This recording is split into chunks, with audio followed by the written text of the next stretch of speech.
ഈ സ്വാമിജി ഇത് ഏത് ചക്രം ഇവിടെ വരയ്ക്കുന്നേ? പല്ലവി, നീ എന്താ സ്വാമിജിയെ ചോദ്യം ചെയ്യുകയാണോ? ഇദ്ദേഹം ആരാണെന്ന് അറിഞ്ഞിട്ടാണോ നീ ഇങ്ങനെയൊക്കെ സംസാരിക്കുന്നത്? സ്വാമിജിയെ ശല്യപ്പെടുത്താതെ ഇവിടുന്ന് പോയേ. പോ.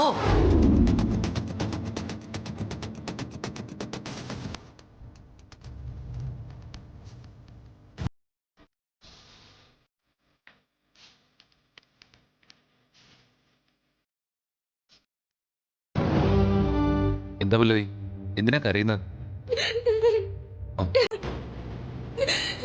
പല്ലവി, നീ ഇങ്ങനെ കരയാതെ കാര്യം പറ.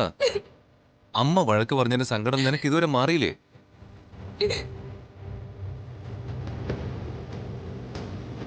പല്ലവി, നീ അതൊന്നും മനസ്സിൽ വെക്കണ്ട, മറന്നു കളയ്. എന്നിട്ട് കൂളാവ്. അമ്മയല്ലേ വഴക്ക് പറഞ്ഞത്, നീ അതൊന്നും കാര്യമായിട്ട് എടുക്കണ്ട. ബിപിൻ സാറിന്റെ അമ്മ മാത്രമല്ല, സുശീല ആന്റിയും പാർവതി ചേച്ചിയും എല്ലാരും എന്നെ വഴക്ക് പറയാ.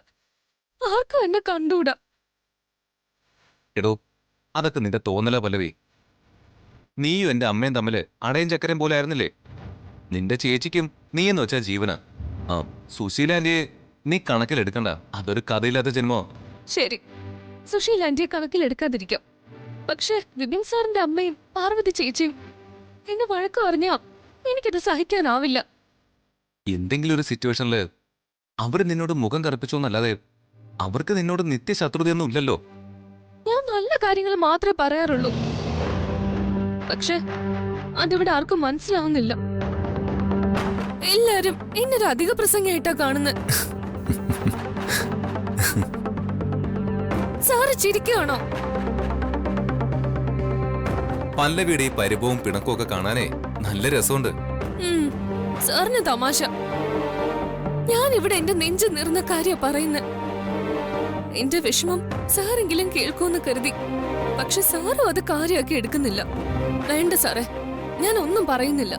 എന്റെ സങ്കടം ഞാൻ എന്റെ ഉള്ളിൽ തന്നെ ഒതുക്കാം. എടോ, താൻ എന്നോട് പിണങ്ങലേടോ.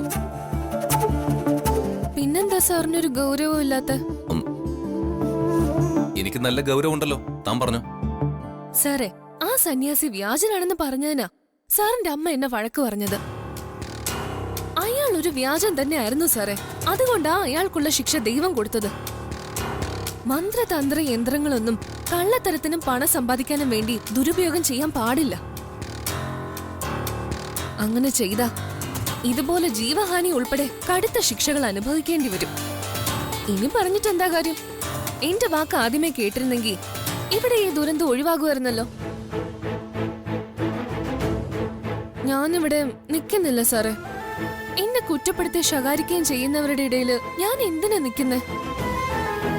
ഞാൻ പോവാ. പല്ലവി എവിടെ പോകുന്നു? നാട്ടിലേക്ക് പോകണം. നാട്ടിലേക്കൊന്നും ഞാനില്ല. പിന്നെ? എനിക്കറിയില്ല, എവിടേക്കെങ്കിലും പോണം. ഏതായാലും എന്നെ കുറിച്ച് ചിന്തിക്കാനൊന്നും ആരും ഇല്ലല്ലോ. അപ്പൊ പിന്നെ ഞാൻ എവിടെ പോയാലും ആർക്കെന്താ? പല്ലവി, അവിവേകം ഒന്നും കാണിക്കാൻ നിൽക്കരുത്. നിന്നെ ഇവിടെ ആരും വഴക്ക് പറയാതിരുന്നാ പോരെ? പോരേന്ന്. അത് മതി. എന്നാൽ ഇനി ആ വിഷയം നീ എനിക്ക് വിട്ടേക്ക്. ഇനി നിന്നെ ഇവിടെ ആരും ശകാരിക്കില്ല. ആ കാര്യം ഞാൻ ഏറ്റു. ഞാൻ അമ്മയൊന്ന് കാണട്ടെ.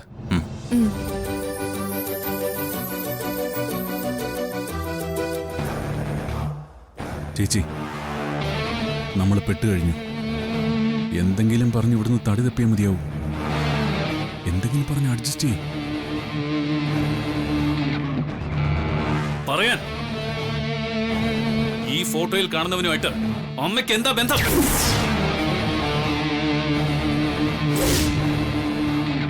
ഇവനെ എന്റെ അമ്മയെ കൊന്ന ചന്ദ്രശേഖരൻ തന്നെയല്ലേ? പറയാൻ.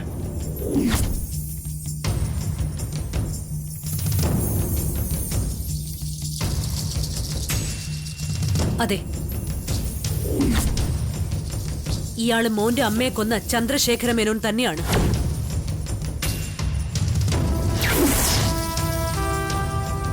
ഈ ശേഖര മേനോൻ അമ്മയുടെ ആരാ?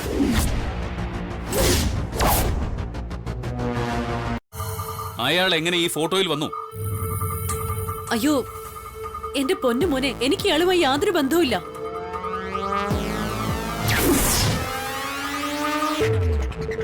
അമ്മ എന്നോട് കള്ളം പറയരുത്.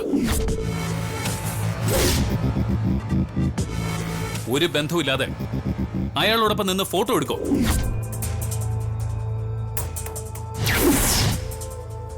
മോനെ, ഞാൻ പറഞ്ഞത് സത്യമാണ്.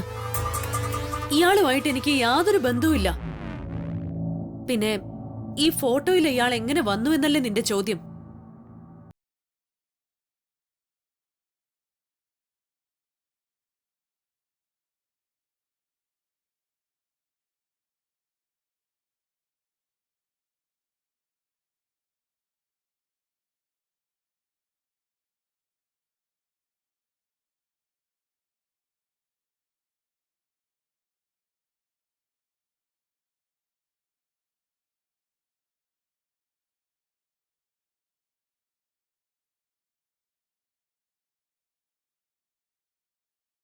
ആര് കണ്ടാലും രണ്ടുപേരെയും എടുത്ത് ഓമനിക്കാനേ തോന്നും.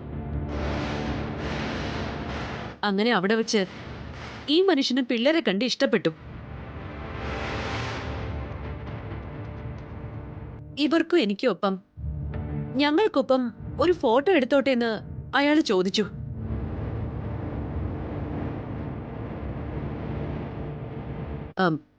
വേറെ ആരെങ്കിലും ആയിരുന്നെങ്കിൽ ഞാൻ സമ്മതിക്കില്ലായിരുന്നു. പക്ഷേ ഈ കക്ഷി എനിക്കറിയാലോ, ഗായത്രി ചേച്ചിയുടെ വിശ്വസ്തൻ.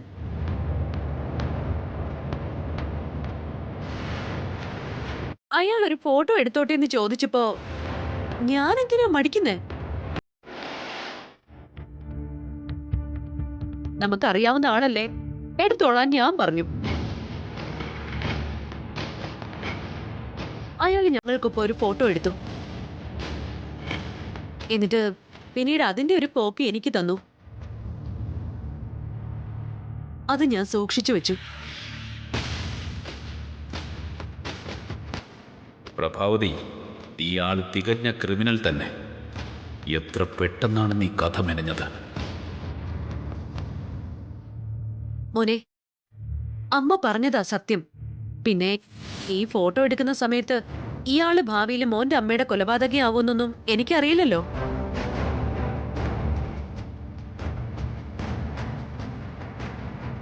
എന്തായാലും ഈ ഒരു കാര്യത്തിൽ നീ എന്നെ സംശയിച്ചത് തീരെ ശരിയായില്ല വിശാൽ. വസ്തുതകള് കുറച്ചുകൂടി മനസ്സിലാക്കിയിട്ട് വേണമായിരുന്നു നിന്റെ പ്രതികരണം. അമ്മേ, ഞാൻ അയാളെ ഈ ഫോട്ടോയിൽ കണ്ടപ്പോ പെട്ടെന്ന് എന്റെ നിയന്ത്രണം വിട്ടുപോയി. നിന്നെ ഞാൻ കുറ്റപ്പെടുത്തുന്നില്ല മോനെ. നിന്റെ സ്ഥാനത്ത് ഞാനായാലും ചിലപ്പോ ഇങ്ങനെയൊക്കെ ആയിരിക്കും ചിന്തിക്കുകയും പ്രവർത്തിക്കുകയൊക്കെ ചെയ്യുന്നത്.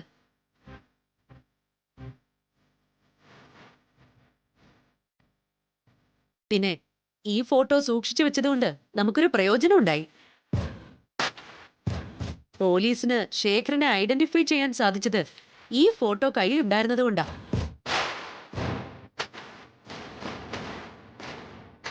ഇതുണ്ടായിരുന്നത് കൊണ്ടാണ് പോലീസിന് ശേഖരനെ പിടികൂടാൻ സാധിച്ചതെന്ന് തന്നെ പറയാം. ശേഖരന്റെ ഇപ്പോഴത്തെ മുഖ്യ ശത്രു ചേച്ചിയാ. അയാളൊന്ന് ചേച്ചിയെ കൊല്ലാൻ വേണ്ടി ഈ വീട്ടിലേക്ക് അതിക്രമിച്ച് കയറുമെന്ന് നമ്മളെല്ലാം കണ്ടതല്ലേ?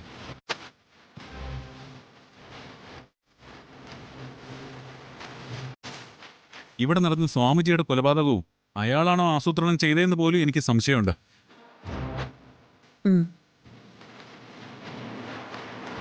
ഏതായാലും ആ കൊലപാതകത്തിൽ ശേഖരന് പങ്കുണ്ടോന്ന് അന്വേഷിക്കാൻ പോലീസിനോടൊന്ന് പറയണം.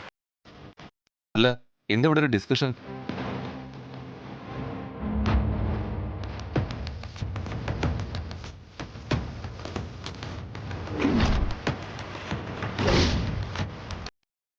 അല്ല, ഇതേതാ ഈ ഫോട്ടോ?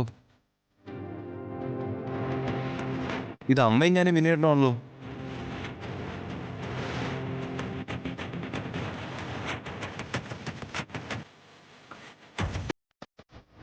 നിങ്ങളുടെ കൂടെ ഇരിക്കുന്ന ഈ മനുഷ്യനെ നിനക്കറിയോ?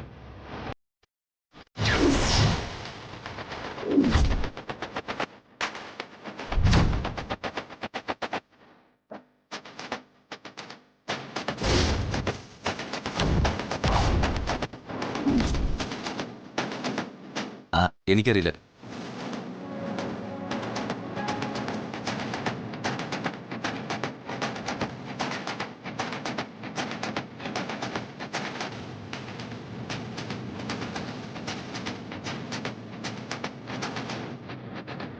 വിശ്വാസ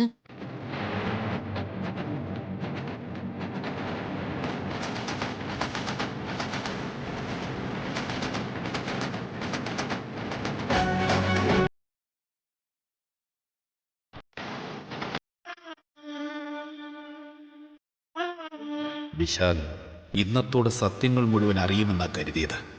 പക്ഷെ അത് സംഭവിച്ചില്ല. ഒരു കണക്കിന് ഇപ്പോൾ അതറിയാതിരുന്നത് തന്നെയാണ് നല്ലത്. ഇന്നത് അറിഞ്ഞിരുന്നെങ്കിൽ പ്രഭാവതിയും പ്രതാപനും ചിലപ്പോൾ പോലീസ് പിടിയിലായനെ. അന്നേരം പ്രഭാവതി എൻ്റെ കയ്യിൽ നിന്നും രക്ഷപ്പെടും. എന്നെ ചതിച്ച് എൻ്റെ 14 വർഷം നശിപ്പിച്ച അവളെ അങ്ങനെ വിടാൻ പറ്റില്ല. അവൾക്കുള്ള ശിക്ഷ എനിക്ക് തന്നെ നടപ്പിലാക്കണം. അവളെ എനിക്ക് നരകവേദന അനുഭവിപ്പിച്ച് തന്നെ കൊല്ലണം. അതുകൊണ്ട് ഇന്ന് അവൾ രക്ഷപ്പെട്ടത് തന്നെയാണ് നല്ലത്.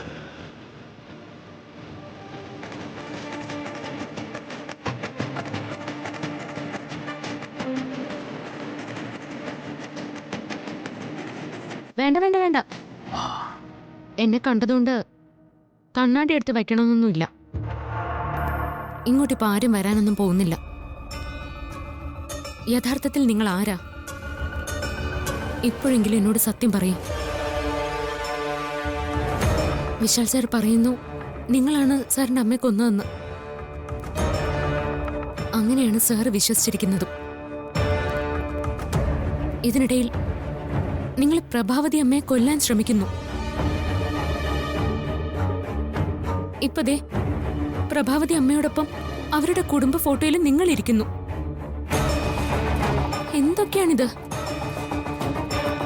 എനിക്കൊന്നും മനസ്സിലാകുന്നില്ല. സത്യത്തിൽ നിങ്ങളെ ഇങ്ങോട്ട് വിളിച്ചോണ്ട് വന്നത് അപകടമായി പോയിന്നാ എനിക്കിപ്പോ തോന്നുന്നത്. എനിക്ക് നിങ്ങളുടെ കാര്യത്തിൽ വല്ലാത്ത പേടിയുണ്ട്. മോളെ, നീ പേടിക്കൊന്നും വേണ്ട. ഞാൻ എങ്ങനെ പേടിക്കാതിരിക്കും? ഇക്കാര്യം വിശാൽ സാർ അറിഞ്ഞ എന്താവും എന്റെ അവസ്ഥ? വിശാൽ സാറിന്റെ ചോദ്യങ്ങൾക്ക് ഞാൻ എങ്ങനെ മറുപടി പറയും? അമ്മയുടെ കൊലപാതകയ്ക്ക് ഞാൻ ഈ വീട്ടിൽ അഭയം കൊടുത്തു എന്നല്ലേ സാർ കരുതൂ? ഇവിടെ നടന്നതെല്ലാം ഞാനും നിങ്ങളും കൂടി ചേർന്ന് നടത്തിയ ഒത്തുകളിയാണെന്നല്ലേ സാറ് വിചാരിക്കും?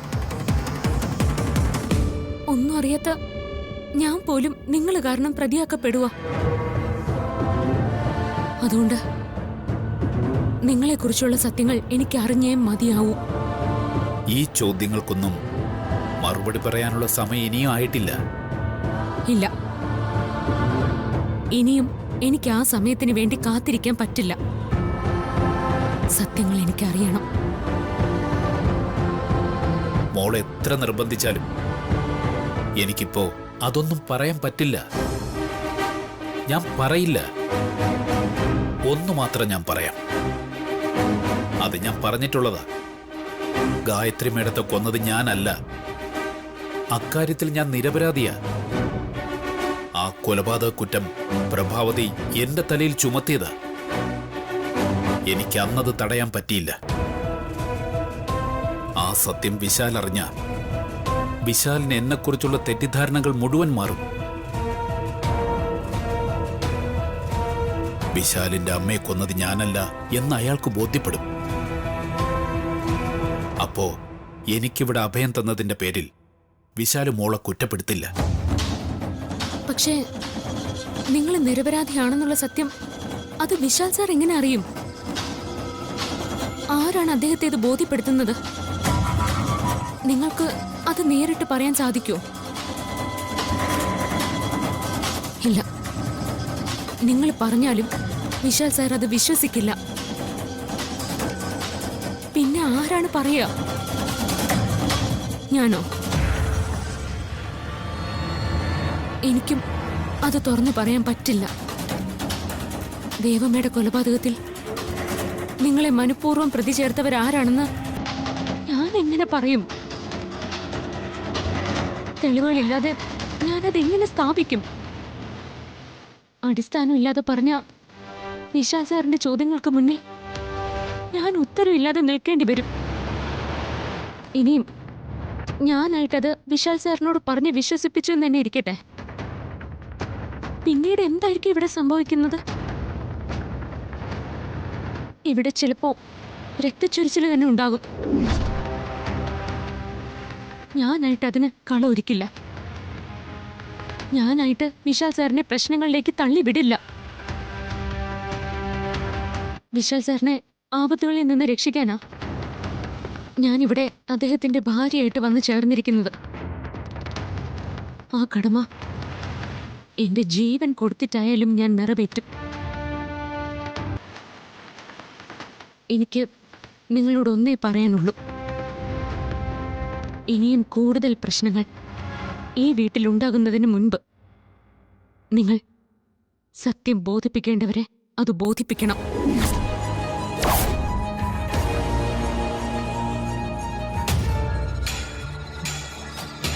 ശരിക്കും ഇന്നത്തോടെ നമ്മുടെ നാട് വല്ലതും പൊളിയെന്ന് ഞാൻ കരുതിയ.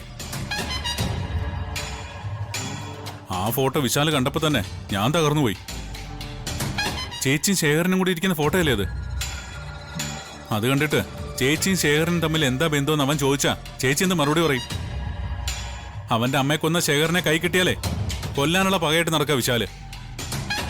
അന്നേരാ ശേഖരനൊപ്പം ചേച്ചി ഒട്ടിച്ചേർന്നിരിക്കുന്ന ഫോട്ടോ. തീർന്നു, സകലത അവസാനിച്ചു. ഇനി എങ്ങനെ ഇവിടുന്ന് ജീവൻ കൊണ്ട് രക്ഷപ്പെടും? തലയ്ക്കകത്തൂടെ 100,000 ചോദ്യങ്ങളാ ശരവേഗത്തിൽ കടന്നുപോയത്. ആദ്യം ഞാനും ഒന്ന് പകച്ചുപോയി പ്രതാപ. നീ പറഞ്ഞതുപോലെ നമ്മൾ പിടിക്കപ്പെട്ടു എന്ന് തന്നെയാ ഞാനും കരുതിയത്. എന്ത് വിദ്യ കാണിച്ചിട്ടാ അവനിൽ നിന്ന് രക്ഷപ്പെടുക എന്ന് ഞാനും ചിന്തിച്ചു. പെട്ടെന്നൊരു കാര്യം മനസ്സിൽ തെളിഞ്ഞു. അവന്റെ മുമ്പിൽ പതറിപ്പോയാലേ നമ്മൾ പിടിക്കപ്പെടും. അതുകൊണ്ട് അവൻ ഒട്ടും സംശയം തോന്നാത്ത വിധത്തില് സിറ്റുവേഷൻ ഹാൻഡിൽ ചെയ്യണം. അങ്ങനെ ചിന്തിച്ചപ്പോ എവിടെ നിന്നാണെന്നറിയില്ല, പെട്ടെന്നൊരു കള്ളക്കഥ ഉള്ളിൽ ഉരുത്തിരിഞ്ഞു. എന്തായാലും ആ കഥ ഗംഭീരമായി. അതിലെ ഡ്രാമ മാത്രമല്ല, സെന്റിമെന്റ്സും ഏറ്റു. ആ, ശേഖരനെ പോലീസിനെ കൊണ്ട് പിടിപ്പിക്കാനുള്ള ഏക തെളിവാണല്ലോ ഇപ്പൊ ആ ഫോട്ടോ. ചേച്ചിയാണ് പുലിയാണ്. സമയോചിതമായ ഒരു കഥയുണ്ടാക്കി ആർക്കും സംശയം തോന്നാത്ത വിധം ഒരു വലിയ പൊട്ടിത്തെറി ഒഴിവാക്കിയതുകൊണ്ട് നമ്മൾ രക്ഷപ്പെട്ടു. ചേച്ചിയെ ഞാൻ സമ്മതിച്ചിരിക്കുന്നു. ചേച്ചിയുടെ ബുദ്ധി അപാരം തന്നെയാ. പ്രതാപ, ചക്ക വീണ് മുയല് ചത്തു എന്ന് പറയും പോലെയാ നമ്മളിപ്പോ രക്ഷപ്പെട്ടത്. അതുകൊണ്ട് നീ എന്റെ ബുദ്ധിയെ അധികം പ്രശംസിച്ചിട്ട് കാര്യമില്ല. ഇതുപോലെയുള്ള പണികള് ഇനിയും വരാൻ സാധ്യതയുണ്ട്. അതുകൊണ്ട് നമ്മൾ ഇനിയും വളരെയധികം ശ്രദ്ധാലുക്കളായിരിക്കണം. എടാ, നമുക്ക് ചെയ്തു തീർക്കേണ്ട കാര്യങ്ങൾ ഇനിയും ധാരാളം ഉണ്ട്. നീ വാ, പറയാം.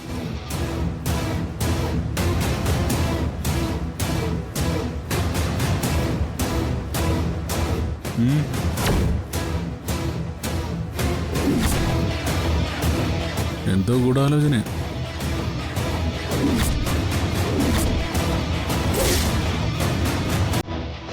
നോക്കാം.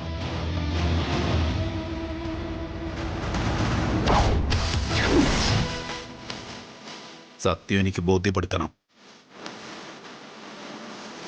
ഞാനല്ല ഗായത്രിയമ്മയുടെ കൊലപാതകിയെന്ന് എനിക്ക് ബോധ്യപ്പെടുത്തിയേ മതിയാവൂ.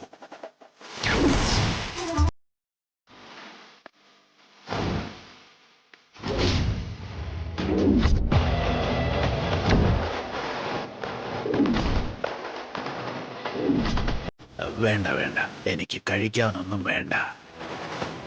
ഇപ്പൊ എനിക്ക് നല്ല വിശപ്പില്ല.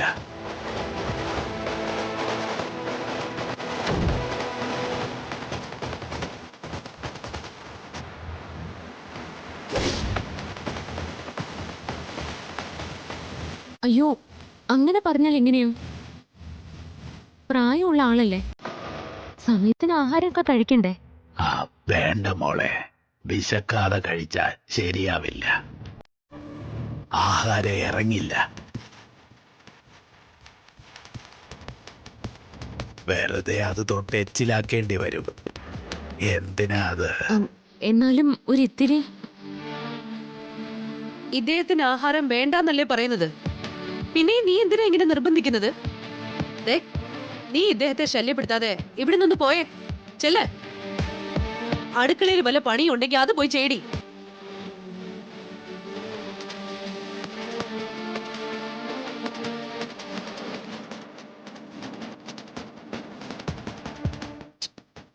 നിങ്ങളാണ് ഭാഗ്യം ചെയ്ത ജന്മമാണല്ലോ. അതെന്താ അങ്ങനെ പറഞ്ഞത്? അല്ല, കുനിഞ്ഞു നിവരാതെ നിങ്ങളിവിടെ വെറുതെ ഇരുന്ന് ഭക്ഷണം കഴിക്കുകയാണല്ലോ. അത് കൃത്യസമയത്ത് ഭക്ഷണം എടുത്തരാൻ ആളുകളുമുണ്ട്. ഓ, അല്ല, നിങ്ങൾ എന്തിനാ ചിരിക്കുന്നത്? ഞാൻ നിങ്ങളെക്കുറിച്ച് ആലോചിച്ച് ചിരിച്ചതാ. ഞങ്ങളെക്കുറിച്ച് ആലോചിച്ച് ചിരിക്കാൻ മാത്രം ഇവിടെ എന്താ ഉള്ളെ? അല്ല, ഞാനും നിങ്ങളും ഒരേ തൂവൽ പക്ഷികളാണല്ലോ. എന്നെ പോലെ തന്നെ നിങ്ങളും മേലനങ്ങാതെ ശാപ്പാടടിക്കുന്നു. ഇവിടത്തെ സൗകര്യങ്ങളൊക്കെ നിർലോഭം ഉപയോഗിക്കുന്നു.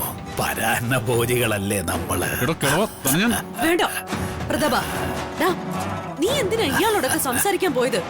അതുകൊണ്ടല്ലേ ഇതൊക്കെ കേൾക്കേണ്ടി വരുന്നത്. ഇയാളെ ഇനി ഇവിടെ വെച്ച് വാഴിച്ചാ ശരിയാവില്ല. ഇയാളെ എത്രയും പെട്ടെന്ന് നമുക്ക് ഇവിടെ ഓടിക്കണം. അതിനുള്ള വഴി നമുക്ക് കാണണം. നീ വന്നേ. കൊള്ളക്കളവും വാടാ ഇങ്ങോട്ട്. തന്നെ എടുത്തോളൂ. വരാൻ. ക്രിസ്മസ് അപ്പൂപ്പ.